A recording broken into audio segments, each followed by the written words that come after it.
जिस उपदेश से राम जी को राजकुमार भगवान राम बने, वो उपदेश आप सुन रहे हैं। कितना ऊंचा ग्रंथ है। इसको वाल्मीकि रामायण भी बोलते, योग वशिष्ठ महारामायण भी बोलते। राम तीर्थ ने इसी का बार बार अध्ययन किया था। ये आप भी शांत हो जाएंगे परमात्मा में, और दूसरों को भी शांति देने की क्षमता देने वाला ये सदग्रंथ है। इसको वेदांत का सिद्धांत ग्रंथ बोलते हैं। दूसरे होते प्रक्रिया ग्रंथ। ये करके फिर कब वो आचार्य बनो तब समझो, ये तो थोड़ा पढ़ो और फिर वही सिद्धांत की बात। तो बार बार योग वशिष्ठ महारामायण विचारने योग।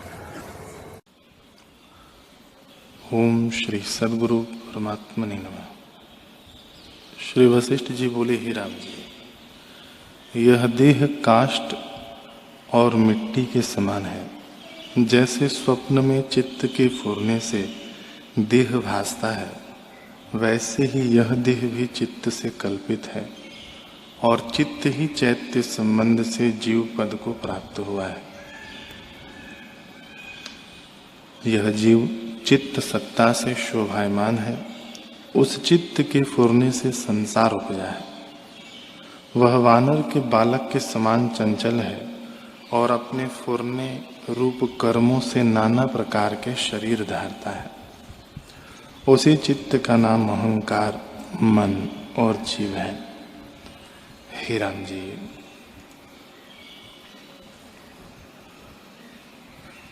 जब तक देह में अभिमान होता है तब तक सुख और दुख भोगता है, इच्छा करता है। जैसे काष्ठ और लाख तथा घट और आकाश का संयोग होता है, वैसे ही देह और देही का संयोग होता है। जैसे नली के अंतर आकाश होता है, सो उसके नष्ट होने से आकाश नष्ट नहीं होता, और जैसे घट के नष्ट होने से घटाकाश नहीं नष्ट होता, वैसे ही देह के नाश होने से आत्मा का नाश नहीं होता।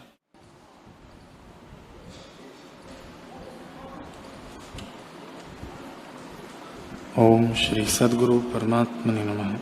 श्री वशिष्ठ जी बोले, हे राम जी, जब मनुष्य अपने स्वभाव को जानता है तब निर्वाण पद को प्राप्त होता है, जो आदि और अंत से रहित है। उसकी प्राप्ति का उपाय यह है कि वेदांत का अध्ययन करे और प्रणव का जप करे। जब इनसे थके तब समाधिस्थ हो, और जब फिर थके तब वही पूर्व स्थिति में आकर मनन करे। जब ऐसे दृढ़ अभ्यास हो तब उस पद को प्राप्त होगा जो संसार का पार है। जब उस पद को पाया तब परम शांति को प्राप्त होगा, और स्वच्छ निर्मल अपने स्वभाव में स्थित होगा। हे राम जी, संसार बड़ा गंभीर है, इसका तरना कठिन है। जिसको इससे तरने की इच्छा हो, उसका यह कर्तव्य है कि वेदांत का अध्ययन, प्रणव का जप और चित्त को स्थिर करे। जब ऐसा उपाय करे तब ईश्वर उस पर प्रसन्न होंगे, और उसके हृदय में विवेक उत्पन्न होगा, जिससे संसार असत्य प्रतीत होगा और संत जनों का संग प्राप्त होगा। संत जनों का आचार शुभ है। वे परम शांत, गंभीर और अनुभव रूपी फल से युक्त वृक्ष हैं। ऐसे संत जनों की संगति जब प्राप्त होती है तब जगत के राग द्वेष रूपी तम मिट जाते हैं। जैसे चंद्रमा की किरणों से मनुष्य शीतल होता है, वैसे ही संत जनों के वचन से शांति होती है। ओम श्री सद्गुरु परमात्मने नमः। श्री वशिष्ठ जी बोले, हे राम जी, जैसे मृग तृष्णा की नदी भ्रांति से भासती है, वैसे ही अज्ञान से सुख और दुख की कल्पना होती है। इससे तुम सुख दुख की कल्पना को त्याग के अपने स्वभाव सत्ता में स्थित हो रहो। बड़ा आश्चर्य है कि ब्रह्म तत्व सत्य स्वरूप है, पर मनुष्य उसे भूल गया है, और जो असत्य अविद्या है उसको बारंबार स्मरण करता है। ऐसी अविद्या को तुम मत प्राप्त हो। हे राम जी, मन का मनन ही अविद्या है और अनर्थ का कारण है। इससे जीव अनेक भ्रम देखता है। मन के फुरने से अमृत से पूर्ण चंद्रमा का बिंब भी नरक की अग्नि समान भासता है और बड़ी लहरों, तरंगों और कमलों संयुक्त जल भी मरुस्थल की नदी समान भासता है। जैसे स्वर्ग में बैठे हुए को भी स्वप्न में नरकों का अनुभव होता है, वैसे ही आनंद रूप आत्मा में प्रमाद से दुख का अनुभव होता है। हे राम जी, अज्ञानी को मन के फुरने से शून्य अणु में भी संपूर्ण जगत भ्रम दिखता है। जैसे राजा लवण को सिंहासन पर बैठे चांडाल की अवस्था का अनुभव हुआ था।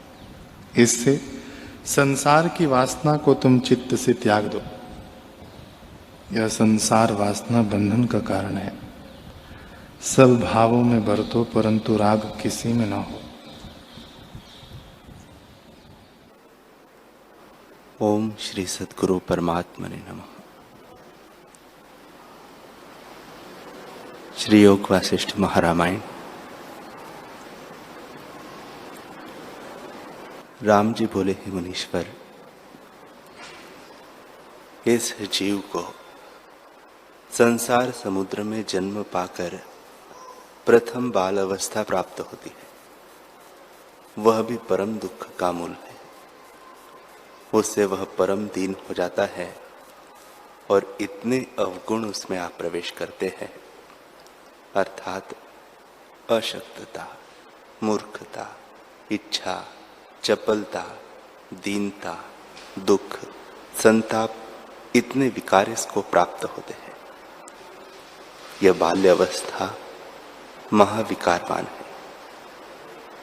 बालक पदार्थ की ओर धावता है और एक वस्तु का ग्रहण कर दूसरी को चाहता है, स्थिर नहीं रहता, फिर और में लग जाता है। जैसे वानर स्थिर नहीं बैठता और जो किसी पर क्रोध करता है तो भीतर से जलता है। वह बड़ी बड़ी इच्छा करता है पर उसकी प्राप्ति नहीं होती। सदा तृष्णा में रहता है और क्षण में भयभीत हो जाता है, शांति प्राप्त नहीं होती। जैसे कदली वन का हाथी जंजीर से बंधा हुआ दीन हो जाता है, वैसे ही यह चैतन्य पुरुष बालक अवस्था में दीन हो जाता है। वह जो कुछ इच्छा करता है सब विचार बिना है और उससे दुख पाता है। यह मूढ़ कुंगी अवस्था है, उससे कुछ सिद्धि नहीं होती। और जो किसी पदार्थ की प्राप्ति होती है तो उसमें क्षण मात्र सुखी रहता है और फिर तपने लगता है। जैसे तपती पृथ्वी पर जल डालिए तो एक क्षण शीतल होती है, फिर उसी प्रकार से तपती है, वैसे ही वह भी तपता रहता है। जैसे रात्रि के अंत में सूर्य उदय होता है, उससे उल्लू कष्टवान होते हैं, वैसे इस जीव को स्वरूप के अज्ञान से बाल अवस्था में कष्ट होता है। हे मुनीश्वर, जो बालक अवस्था की संगति करता है वह भी मूर्ख है, क्योंकि वह विवेक रहित अवस्था है और सदा अपवित्र है। सदा पदार्थों की ओर धावती है। ऐसे मूढ़ और दीन अवस्था की मुझको इच्छा नहीं है। उसमें जिस पदार्थ को देखता है उसकी ओर धावता है। जैसे कुत्ता क्षण क्षण में द्वार की ओर चला जाता है और अपमान पाता है, वैसे ही बालक अपमान पाता है। बालक को माता, पिता, बांधव, अपने से बड़े बालक और पशु पक्षी का भी भय रहता है। हे मुनीश्वर, ऐसे दुख रूपी अवस्था की मुझको इच्छा नहीं। जैसे स्त्री के नयन और नदी का प्रवाह चंचल है, उससे भी मन और बालक चंचल है। और सब चंचलता बालक के कनिष्ठ है। हे मुनीश्वर, जैसे वैश्या का चित्त एक पुरुष में नहीं ठहरता, वैसे ही बालक का चित्त एक पदार्थ में नहीं ठहरता और उसको यह विचार भी नहीं होता कि इस पदार्थ से मेरा नाश होगा व कल्याण होगा। बालक ऐसी ही व्यर्थ चेष्टा करता है, सदा दीन रहता है और सुख दुख की इच्छा से तपायमान रहता है। जैसे ज्येष्ठ आषाढ़ में पृथ्वी तपायमान होती है, वैसे ही बालक तपता रहता है और शांति कदाचित नहीं पाता। जब विद्या पढ़ने लगता है, तब गुरु से ऐसा भयभीत होता है जैसे कोई यम को देख भय पावे और जैसे गरुड़ को देख करके सर्प डरे।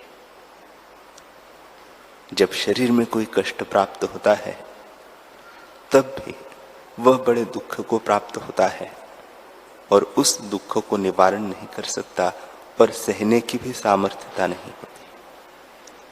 भीतर ही जलता है और मुख से कुछ बोल नहीं सकता।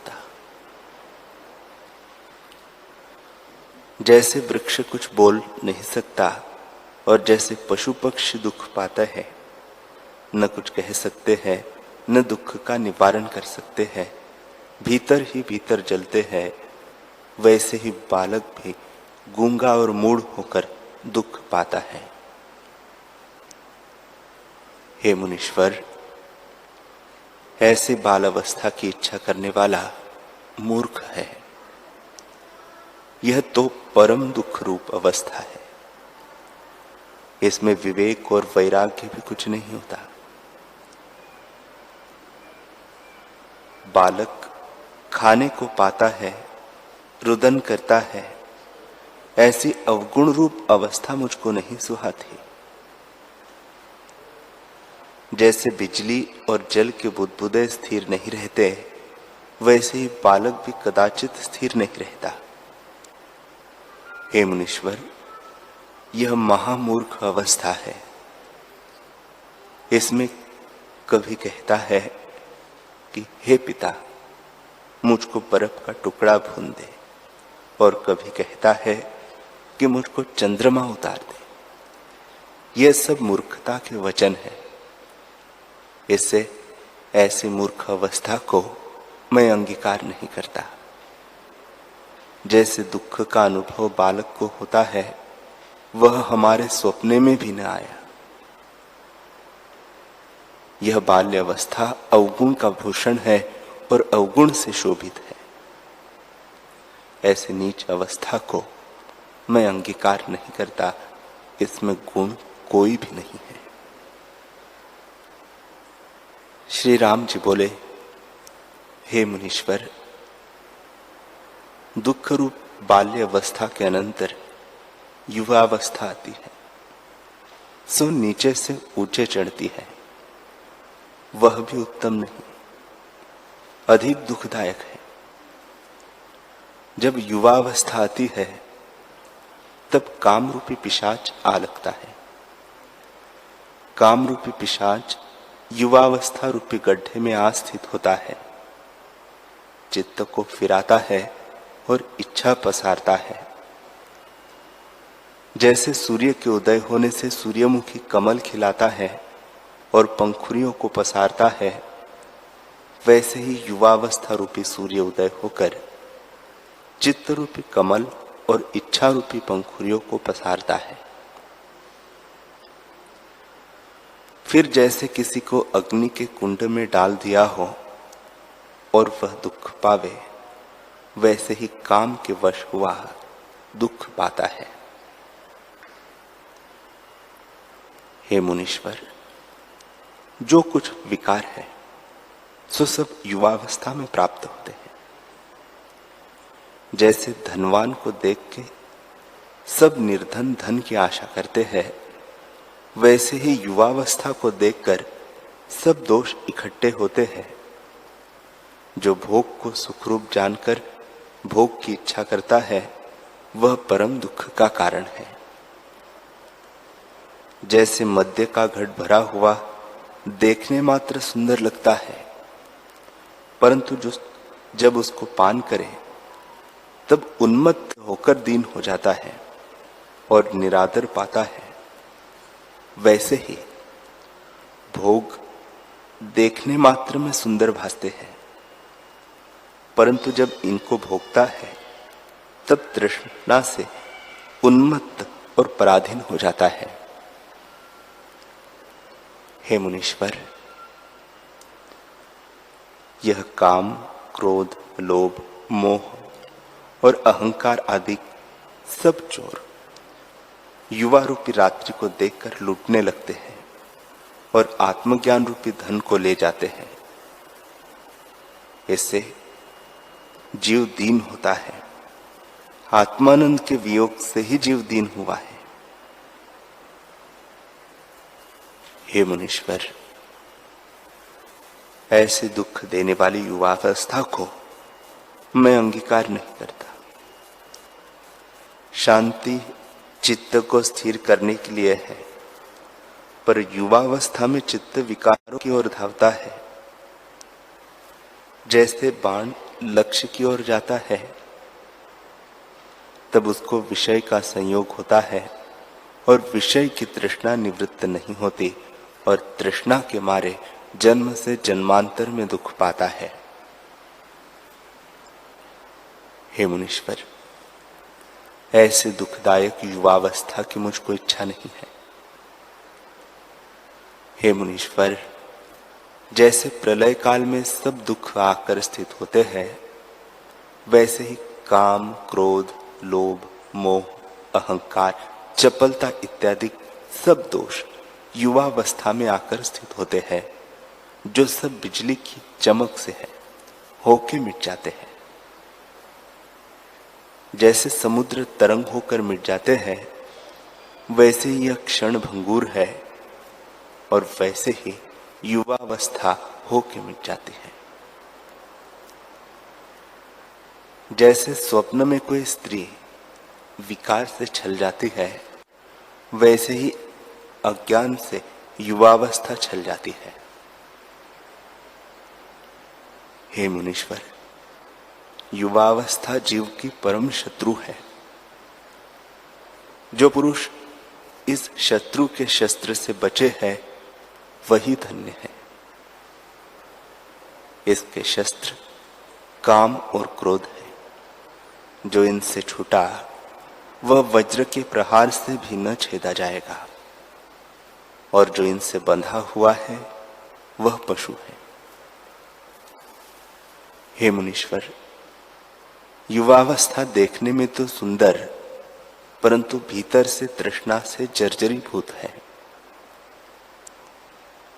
जैसे वृक्ष देखने में तो सुंदर हो, परंतु भीतर से घुन लगा हुआ हो, वैसे ही युवावस्था है।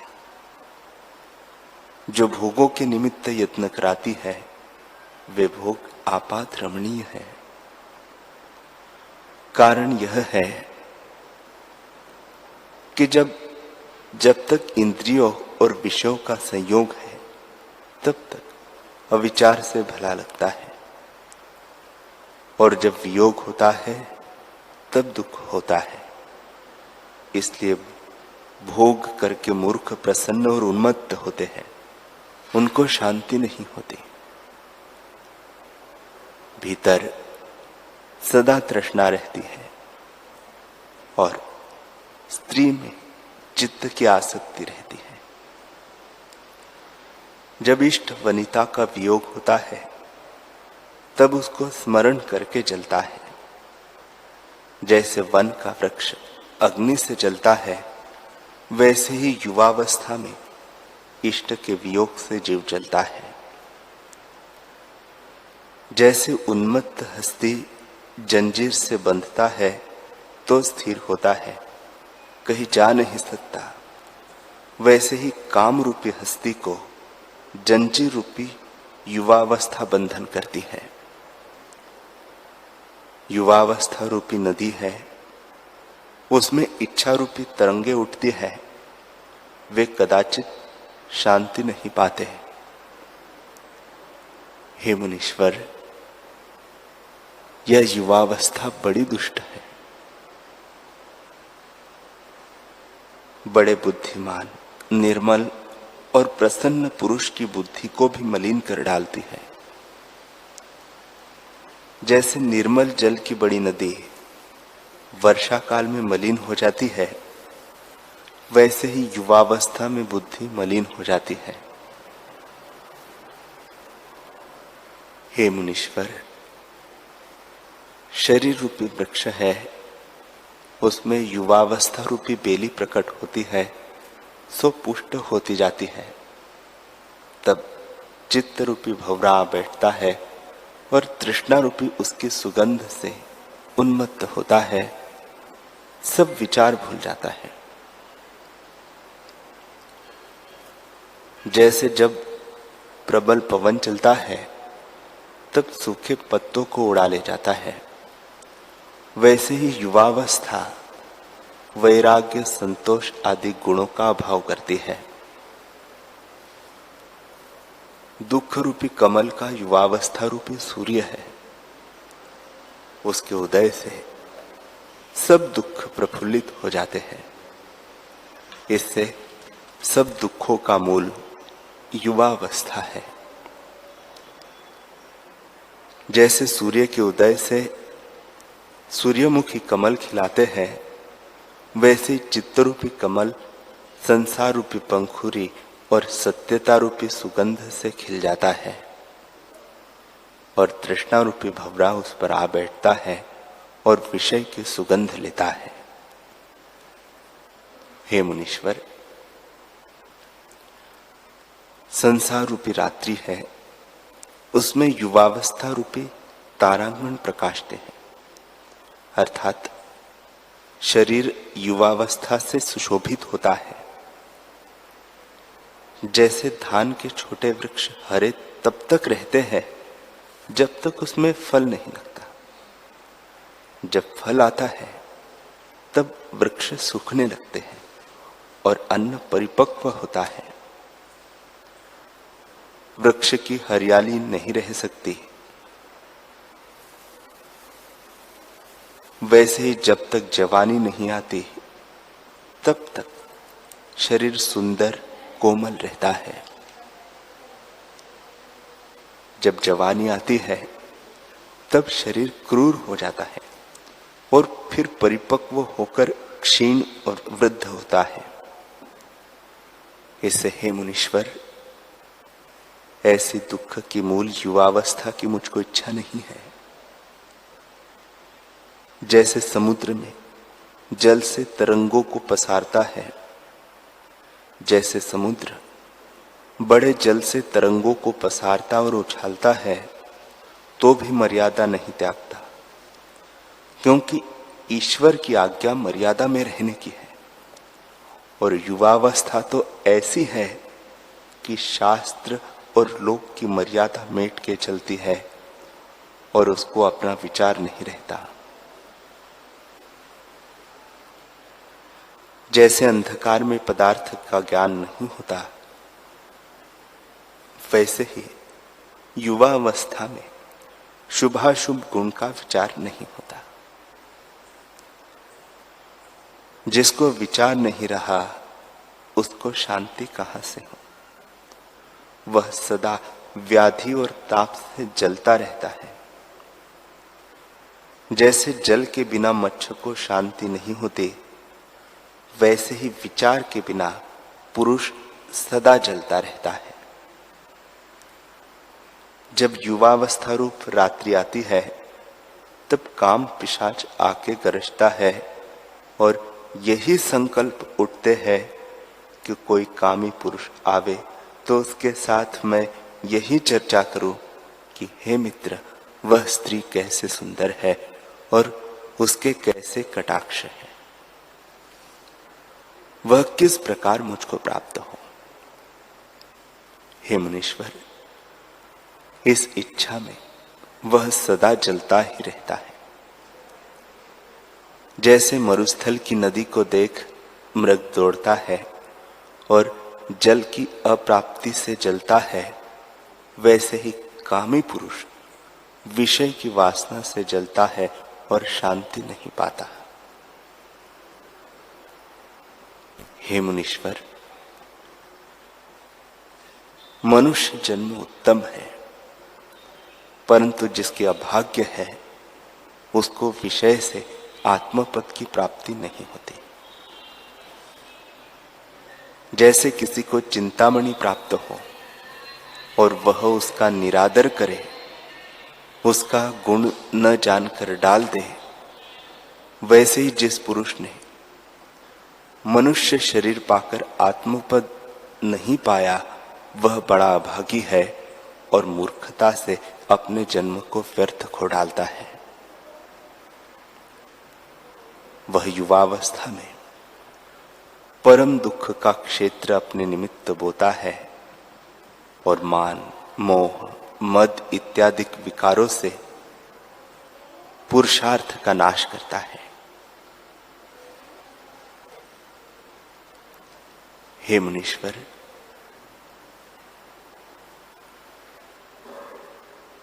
युवावस्था ऐसे बड़े विकारों को प्राप्त करती है जैसे नदी वायु से अनेक तरंग पसारती है, वैसे ही युवावस्था चित्त के अनेक कर्मों को उठाती है।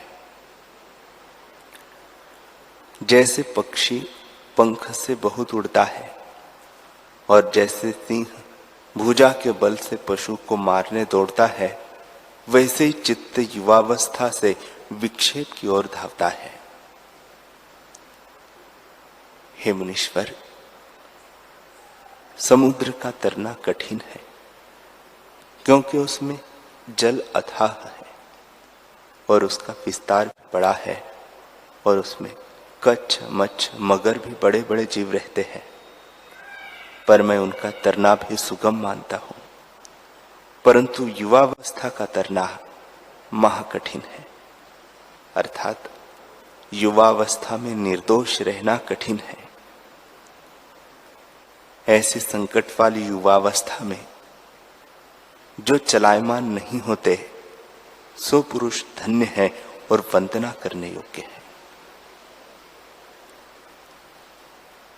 हे मुनीश्वर, यह युवावस्था चित्त को मलिन कर डालती है।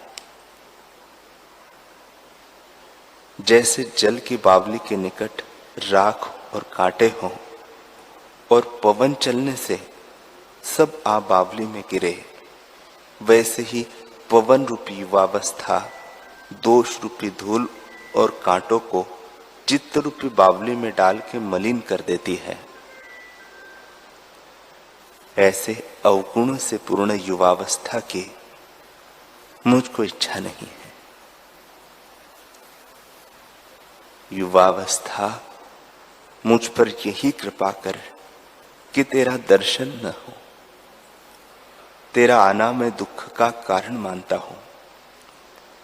जैसे पुत्र के मरण का संकट पिता नहीं सह सकता और सुख का निमित्त नहीं देखता, वैसे ही तेरा आना मैं सुख का निमित्त नहीं देखता।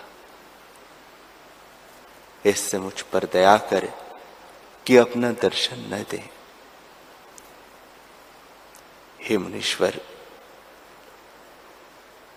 युवावस्था का तरना महाकठिन है।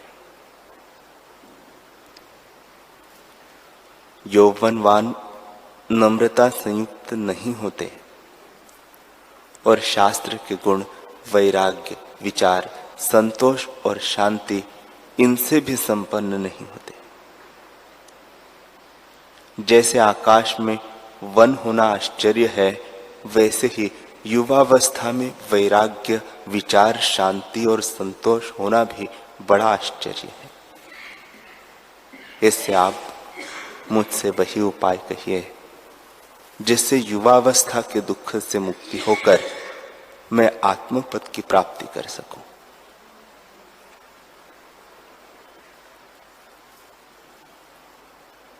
हरि ओम।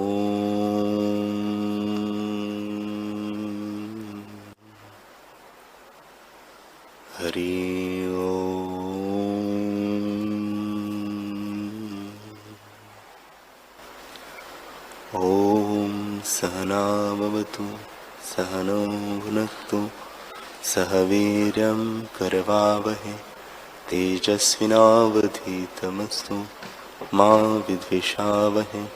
ओम शांति शांति शांति। श्री सद्गुरुदेव भगवान की जय।